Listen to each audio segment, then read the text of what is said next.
Start થયું.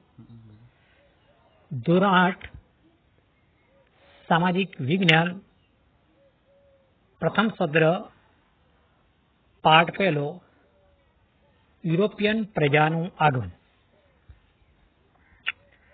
આગલા ધોરણમાં આપણે શીખી ગયા છીએ કે આપણો દેશ દુનિયામાં અગ્રીમ હરોળમાં સ્થાન ધરાવતો હતો. વિશ્વમાં આપણા દેશનું અનોખું સ્થાન અને મહત્વ હતું. દેશ પ્રદેશના લોકો આપણી સમૃદ્ધિ અને સંસ્કૃતિથી પ્રભાવિત થઈ વિશ્વના ઘણા લોકો આપણા દેશમાં વેપાર કરવા અને ધન કમાવા આતુર હતા. એટલે પહેલો આપણો દેશ વિશ્વની અંદર ખૂબ જ સમૃદ્ધ હતો. આપણા દેશને તે સમયે સોની કી ચીડિયા કહેવામાં આવતો અને વિશ્વના જે દેશો ભારતમાં વેપાર કરવા અને ધન કમાવા આવતા હતા અને એ ધન કમાવી અને પોતાના દેશની અંદર નામના મેળવતા હતા. આજે પરિસ્થિતિ અલગ થઈ ગઈ છે. પહેલા લોકો આપણે વિદેશી ભારતમાં આવતા, આજે આપણે વિદેશમાં જવાની ઈચ્છા કરીએ છીએ, એટલે પરિસ્થિતિ બદલાઈ છે. એટલે આ ભારતની સમૃદ્ધિથી એ લોકો એટલા આકર્ષિત થયા કે વેપાર કરવા અને વેપારની સાથે સાથે ધન કમાવા ભારતમાં એ આવ્યા. એટલે શરૂઆતમાં જે આપણો વેપાર માર્ગ હતો એ જમીન માર્ગે થતો. અહીંયાની વિદેશી પ્રજાઓ વાયવ્ય સરહદે થઈને આપણા ભારતમાં આવતા અને વેપાર કરતા હતા. એટલે જૂનો જે જમીન માર્ગ અને જળ માર્ગ બંને હતા. એટલે અહીંયા વિદેશી વેપારીઓ ભારતમાં આવી વેપાર કરતા. જમીન માર્ગે આરબ વેપારીઓ વર્ષોથી વેપાર ખેડતા હતા. પરંતુ સમય જતાં પરિસ્થિતિ બદલાઈ. એટલે એશિયા અને યુરોપ વચ્ચેનો જે જમીન માર્ગ અને જળ માર્ગ, એટલે આ વચ્ચેનો જળમાર્ગ જે હતો કોન્સ્ટેન્ટિનોપલ તુર્ક મુસ્લિમોએ જીતી લેતા આ જમીન માર્ગ બંધ થયો. એટલે પરિસ્થિતિ બદલાઈ. એટલે જમીન માર્ગે વેપાર અટકી પડ્યો. એટલે કોન્સ્ટેન્ટિનોપલ તુર્ક મુસ્લિમો જીતી લીધો. એટલે યુરોપિયન અને એશિયા દેશો વચ્ચેનો વેપાર માર્ગ બંધ થયો. એટલે જમીન માર્ગે વેપાર અટકી પડ્યો. આ સમય દરમિયાન તો યુરોપિયન દેશોમાં ભારતની ચીજ વસ્તુઓની ભારે માંગ રહેતી. કે યુરોપિયન દેશોમાં ભારતની ચીજ વસ્તુઓની માંગ રહેતી, જેમાં રેશમી કાપડ, સુતરાઉ કાપડ, મલમલ, મરી મસાલા, તેજાના વગેરેની માંગ વધી ગઈ. એટલે વિદેશીઓ જે આપણા અહીંયાથી જે મરી મસાલા, તેજાના વગેરે વિદેશોમાં જતા, એટલે ત્યાં આગળ એની માંગ વધી. અને યુરોપિયન પ્રજાને મરી મસાલાને તેજાના વગર ચાલી શકે એમ ન હતું. એટલે આ પરિસ્થિતિનો લાભ લેવા કેટલાક યુરોપિયન દેશોએ ભારતમાં આવવા માટે જળમાર્ગની શોધ કરવાની શરૂઆત કરી. કે ભારતમાં જવું હોય તો કઈ જગ્યાએથી જઈ શકાય. જે જૂનો માર્ગ તો બંધ થયો, એટલે નવો જળમાર્ગ શોધવાની શરૂઆત એમણે કરી. આ માટે યુરોપિયન ઘણા બધા સાહસિકો ભારતમાં આવવા માટે પ્રયત્ન કર્યા. એટલે સમય જતાં યુરોપના અન્ય દેશોના સાહસિક સાગર ખોડુએ ભારત આવવાના જળમાર્ગની શોધ શરૂ કરી. એટલે સર્વપ્રથમ મુદ્દો છે પેજ નંબર 2 પર જોશું આપણે. Christopher Columbus. એટલે ક્રિસ્ટોફર કોલંબસે ભારત આવવાના જળમાર્ગ શોધવાનું બીડું ઝડપનાર. એટલે ક્રિસ્ટોફર કોલંબસે સૌપ્રથમ ભારત આવવાના જળમાર્ગ શોધવાનો એમણે પ્રયાસ કર્યો. અનેક સાહસિકોમાંનો એક સાહસિક હતો ઇટાલીનો રહેવાસી પ્રસિદ્ધ કોલંબસ. એ પોતે એવું માનતો કે પૂર્વમાં જવા માટે પશ્ચિમ બાજુએથી પણ જઈ શકાય.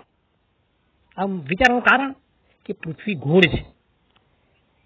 એટલે એણે પોતે એવું વિચાર્યું કે પૂર્વમાં જઈએ તો પૂર્વમાંથી પશ્ચિમમાં જઈ શકાય. એટલે આથી શા માટે વિચાર્યું તો આપણે ચર્ચા કરી લે કે પૃથ્વી ગોળ છે એટલે એના કારણે એવું વિચાર્યું કે હું પૂર્વમાં જઈશ તો ત્યાંથી મને પશ્ચિમમાં જવા મળશે. એટલે કોલંબસ ઈસવીસને 1492માં ભારત આવવા નીકળ્યો. પરંતુ તે આકસ્મિક રીતે અમેરિકા જઈને ચડ્યો અને તે જીવો ત્યાં સુધી તે પોતાને હિન્દુસ્તાનનો શોધક માનતો રહ્યો.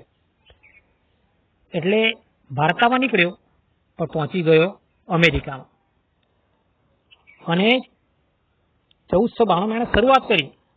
આકસ્મિક રીતે એ અમેરિકામાં જઈ ચડ્યો. પરંતુ એ જીવ્યો ત્યાં સુધી એ માન્યો જ નહીં અને પોતે એમ જ માનતો કે હિન્દુસ્તાનનો હું શોધક છું. એટલે આજે પણ અમેરિકાના મૂળ વતનીઓ રેડ ઇન્ડિયન અને કિનારાના ટાપુઓ વેસ્ટ ઇન્ડિઝ કહેવાય છે આ કોલંબસના કારણે. ઓલરેડી આપણે જોઈએ હિન્દુસ્તાનમાં યુરોપના દેશો આવીને વેપાર કરી રહ્યા છે. એટલે ભારતનો જળમાર્ગ શોધવાનો દેશ નતો શોધવાનો. પણ કોલંબસ એવું જ માન્યું કે મેં હિન્દુસ્તાન શોધ્યો છે અને તે પોતે જીવ્યો ત્યાં સુધી એમ જ માન્યું કે મેં અમેરિકા ખંડ શોધ્યો છે. એટલે આજે પણ ત્યાંના જે મૂળ રહેવાસીઓને આપણે રેડ ઇન્ડિયન તરીકે ઓળખીએ છીએ અને કિનારાના જે ટાપુઓ છે એને વેસ્ટ ઇન્ડિઝ તરીકે ઓળખીએ છીએ. એટલે ક્રિસ્ટોફર કોલંબસની જે યાત્રા હતી એ અમેરિકા સુધી જઈ એ ભારત આવી શક્યો નથી. ત્યાર પછી બીજો મુદ્દો છે આપણો વાસ્કો દ ગામા. કે ભારત આવવાનો જળમાર્ગ શોધવામાં સફળતા મેળવનાર પોર્ટુગલ દેશનો રહેવાસી વાસ્કો દ ગામા હતો. તેનું જહાજ આફ્રિકાની દક્ષિણે કેપ ઓફ ગુડ હોપ ફરતું ચક્કર લગાવી આફ્રિકાના પૂર્વ કિનારે મિલિંદ પહોંચી હિન્દ મહાસાગરમાં આગળ વધતા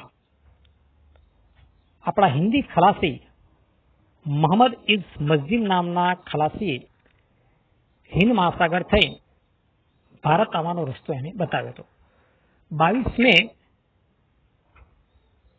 1498ના દિવસે આ વાસ્કો દ ગામા કાલિકટ બંદરે પહોંચ્યો.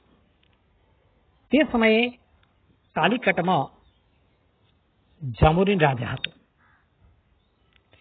અને તેણે પોર્ટુગીઝોને વેપાર કરવાની છૂટ આપી. એટલે વાસ્કો દ ગામા યુરોપના લિસ્બન બંદરેથી નીકળ્યો હતો. લિસ્બન બંદરે નીકળી આફ્રિકાના કેપ ઓફ ગુડ હોપ થઈ પૂર્વ કિનારે પહોંચીને આપણા હિન્દ મહાસાગરમાં આગળ આવતા એને એક હિન્દી ખલાસીએ જ મદદ કરી અને એ દ્વારા એ ભારતના કાલિકટ બંદરે આવ્યો. ઈસવીસન 1502માં પોર્ટુગીઝોએ વેપાર કરવા માટે કાલિકટમાં કોઠી સ્થાપી. તેના ફરતે કિલ્લેબંધી બાંધી અલ્બુકર્ક નામના એક સેનાપતિને એનો રક્ષક નિમ્યો. આમ અલ્બુકર્કે ઉત્તર તરફ આગળ વધીને ઈસવીસન 1506 ગોવા જીતી લીધું. 100 વર્ષમાં પોર્ટુગીઝોએ મેંગલોર, કોચી, લંકા, દીવ, ગોવા અને મુંબઈનો બેટ તેમના નિયંત્રણમાં લાવી દીધા. આપણે આટલા મુદ્દા સુધી રાખીશું. હવે કેટલાક આઈએમપી જેવા લાગે એવા પ્રશ્નોની આપણે ચર્ચા કરી લઈએ કે ભારતમાંના નવા જળમાર્ગની શોધવાની શા માટે જરૂર પડી? તો યુરોપિય અને એશિયા સાથેનો જે જમીન માર્ગ એ તુર્ક મુસ્લિમોએ કોન્સ્ટેન્ટિનોપલ જીતી લેતા ભારતના જે વિદેશોમાં માગતી રેશમ, સુતરાઉ, મલમલ, મરી મસાલા વગેરેની વિદેશોમાં માંગ વધી. આથી નવા જળમાર્ગ શોધવાની જરૂરિયાત ઊભી થઈ. બીજો છે કે વિદેશોમાં શેની માંગ વધુ હતી? તો વિદેશમાં રેશમ, સુતરાઉ કાપડ, મલમલ, મરી મસાલા, તેજાની વગેરેની માંગ વધુ હતી. ભારતમાંના જળમાર્ગ શોધવાનું સૌપ્રથમ બીડું ઝડપનાર કોણ હતો? તો ઇટાલીનો રહેવાસી પ્રસિદ્ધ કોલંબસ હતો. ઈસવીસન 1492 એ ભારત આવવા નીકળ્યો, આકસ્મિક રીતે અમેરિકા જઈ ચડ્યો. અમેરિકાના મૂળ વતનીઓ રેન ઇન્ડિયન અને એને કિનારા ટાપુઓ વેસ્ટ ઇન્ડિઝ તરીકે ઓળખાય છે. ભારત આવવાનો નવો જળમાર્ગ કોણે શોધ્યો? તો ભારત આવવાનો નવો જળમાર્ગ વાસ્કો દ ગામાએ શોધ્યો હતો. અને ઈસવીસન 1502 પોર્ટુગીઝોએ વેપાર કરવા માટે કાલિકટમાં કોઠી સ્થાપી હતી. એટલે આ પ્રમાણે આટલા મુદ્દાની આપણે ચર્ચા કરી લઈશું. હવે 3 પ્રશ્નો તમારે નોંધવાના છે. એટલે પહેલો પ્રશ્ન આપણે એ લઈશું કે યુરોપિયન પ્રજાને નવા જળમાર્ગ શોધવાની શા માટે જરૂર પડી? ફરી વાર બોલું છું કે યુરોપિયન પ્રજાને નવા જળમાર્ગ શોધવાની શા માટે જરૂર પડી? બીજો પ્રશ્ન છે